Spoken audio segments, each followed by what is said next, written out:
Hamilton from Audible Elegance here in Cincinnati, Ohio. We are located in downtown Old Montgomery, across the street from Montgomery Cyclery, just a little up the street from Montgomery Inn. Like you, I also, like many of you, I shouldn't say like you, I go out and I collect records when I can find unique opportunities. This one actually came out of an auction. This is the Beatles album Revolver in mono, and it is an English pressing. And the reason I'm pulling this out is everyone likes to go out and try to find the bargains and the deals. And used records are a little bit of fun. But I want to show you some simple things about what you have to decide whether you're going to buy something or not. Because finding an album is one thing, finding an album in good condition is an entirely different matter.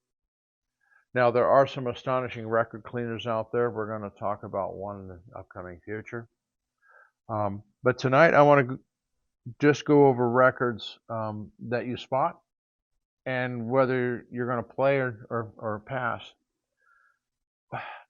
You can't tell whether there's something really deep in the groove, per se, in terms of dirt. That's going to be a little hard just looking at it. But you can see some telltale signs of what you want to avoid. One of the things that I would avoid personally is getting an album out and you find a little sticker on the label here with the letter L on it. L stands for last. It was a record treatment sold to spray on your record as if to make the stylus more smoothly glide around the grooves with less friction.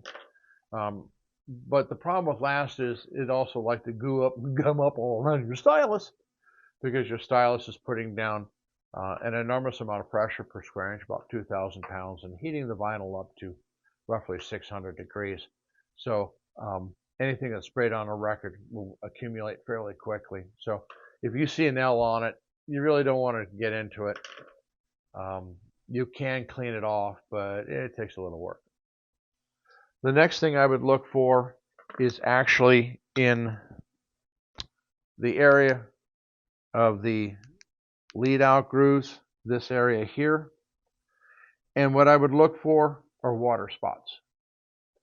And water spots means that they probably used a disc washer on the record and using the D2 or D3 fluid. I certainly discourage people from using that type of system because most of your airborne dirt is water soluble, number one. So if you hit it with any sort, distilled water, you're going to turn dirt into mud, number one. The other thing is that the padded brushes, a disc washer, are essentially a mop.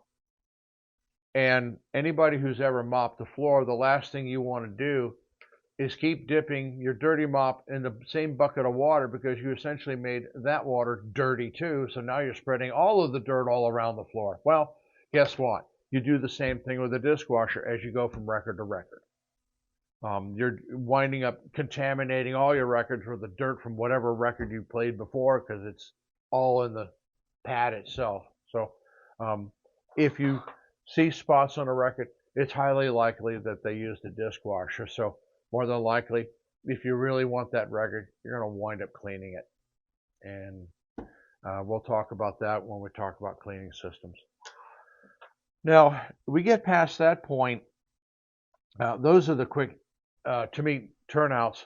But the most major turnout is to look at the record and the grooves. And what you want is a highly reflective surface or light so that you can rotate the record and look at it. And what you're looking for are scratches. And depending upon the depth of the scratch, you may or may not hear it. But if you see a scratch on a record where it looks like the scratch is deeper than the groove itself, you are going to hear that puppy. And the deeper the groove, the more annoying pop you're going to have. So anytime I'm looking at a record, the first thing I do is I rotate it with light, something overhead, sometimes sunlight from a store shop window if you want to do that. You can also look at it that way. You certainly don't want to get involved in records that are warped. That can be problematic. There are various systems out there that try to unwarp records.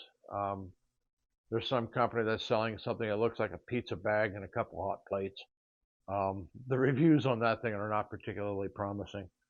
Other people have tried to cook their own records in the oven, and that doesn't typically work out too well either. So if you can avoid it, fine. If it's extraordinarily rare and you've never seen one before in your life and you're going to get it for a couple bucks, sure, give it a shot, because you're not going to find another one. And if it's already screwed up, you can't make it worse. And you look at it that way. Or I like working on broken things because I can't make it more broken. You know, once it's broke, it's useless. So those are the sort of things that I look at initially on a record. Obviously, people are also going to be looking for fingerprints, grease, and that sort of stuff.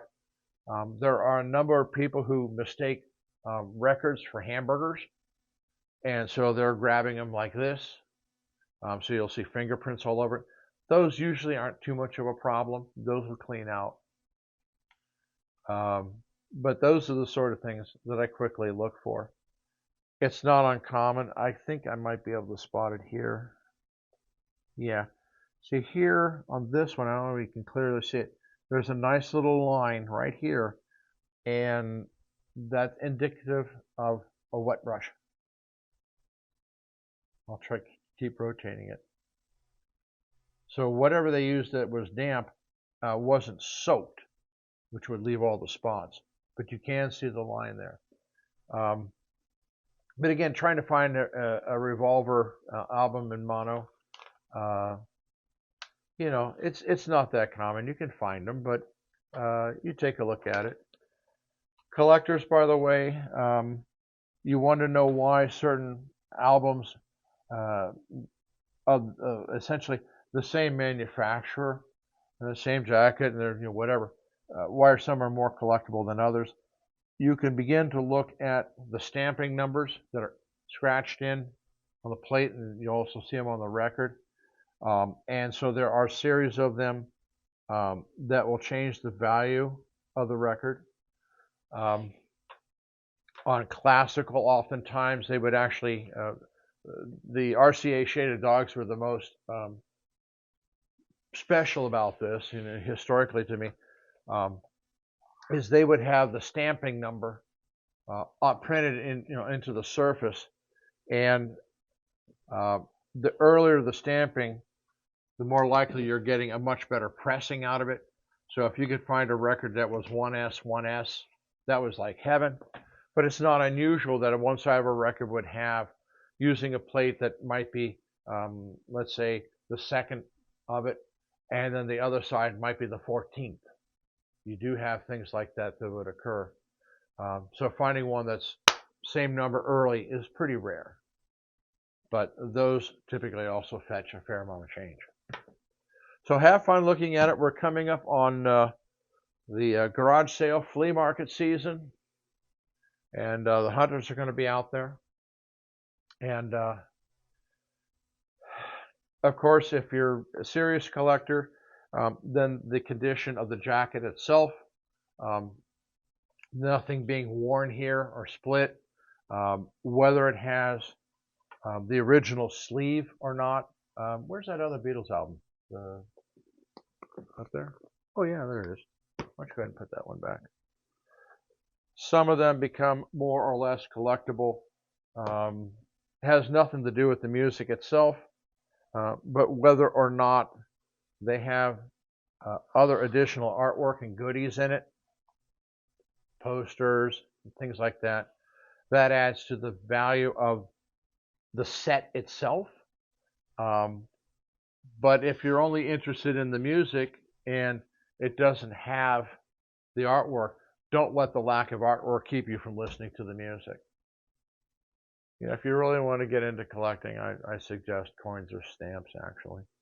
They're more interesting anyway in that sense. I can't. I like listening to music rather than saying I've got something that I'll never listen to again. And that's the way it is.